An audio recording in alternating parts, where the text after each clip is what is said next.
This was the first time when I saw a Kannada film with a packed theatre. You know, everyone clapping, whistling, laughing together just makes the theatre experience more special. Hello guys, I'm Nona and today we're talking about the latest Kannada film, Kantara. Written, directed and starring Rishab Shetty. This guy, what is he made up of?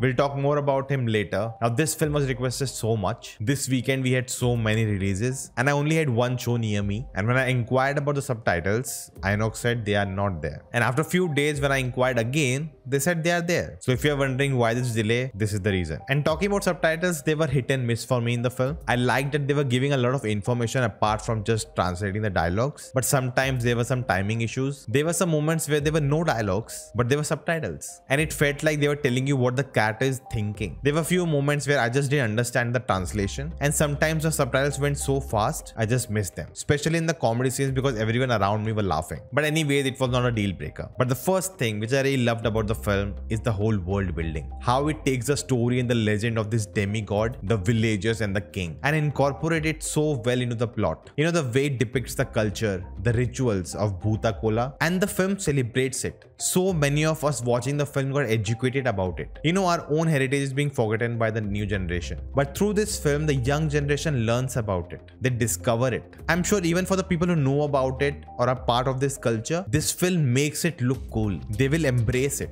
And this is why, you know, representation matters. Just imagine people who belong to this culture, them going to theaters watching this and seeing everyone enjoying what they do. Something that belongs to them is being shared to the whole world. In a way, this film helps people to connect to their roots. And that's the biggest compliment a film can get. The second thing, the writing. You know, they didn't implement the culture into the plot just for the namesake. It adds a thematic value to the story. And over that, the film is about a lot many things. Man versus nature, human greed, about true belief, and you know, getting into the grey area of land encroachment, the issues around forest reserves, the problem between the native people and the authorities. It also touches upon the caste discrimination. And none of this is shown in a very superficial way. All of it is very grounded. It goes into the grey area. At no point the film takes a cliche route. Nothing is really portrayed in a simplistic manner. There is no clear definition of black and white, hero and villain. It all keeps evolving, especially with Kishore's character. They could have easily made him a villain character, but they don't do that. And with our hero also, the protagonist, it's basically the chosen one narrative who's not ready to take up the mantle. He's running away from it,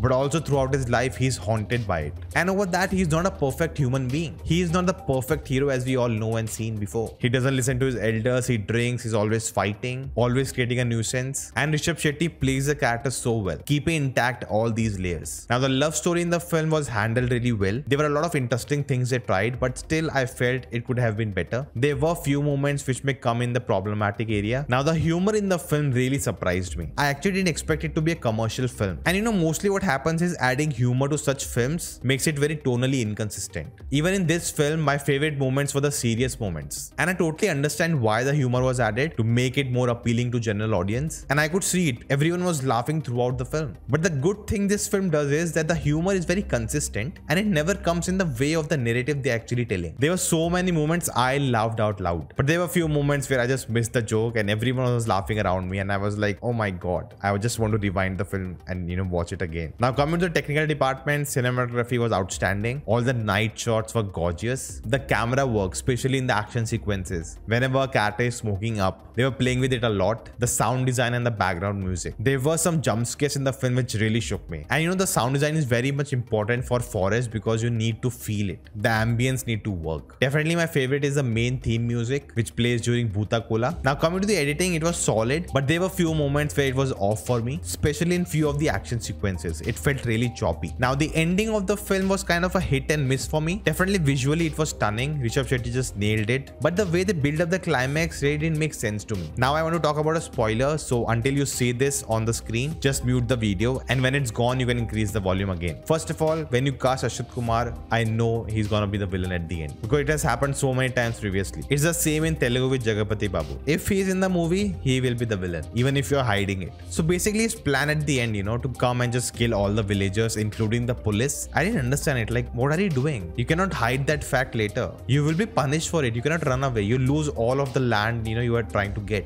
So, it really didn't make sense to me. Maybe I'm missing something. He's too rich. He has all these connections. Maybe he could have still got out of it. But just the logistic of the decision didn't make sense to me. And it felt like, just to make the climax epic, they did this. There's no logical explanation for it. And honestly, I would have liked if the climax was more self-contained. That whole war and chaos feeling, it definitely looks cool on screen. But if it is not backed by anything, then, it just falls apart. Now you can unmute. So let's finally come to Rishab Shetty. What is he eating? I want to know. How is he able to do this? Writing, directing and starring in the lead role of the film and still able to pull everything off. Just outstanding, man. And having seen the behind the scenes, that whole Kambala sequence is not even 30 seconds. But he trained for it, he did it himself, so it looks great in the film. The pure passion, the length you want to go to make your art come alive, it's just outstanding. I think a true artist craves for that. And whenever I see that, you're just attracted to it. I saw how Rakshit Shetty, after watching the film, just ran to him and hugged him. I think we all want to do that.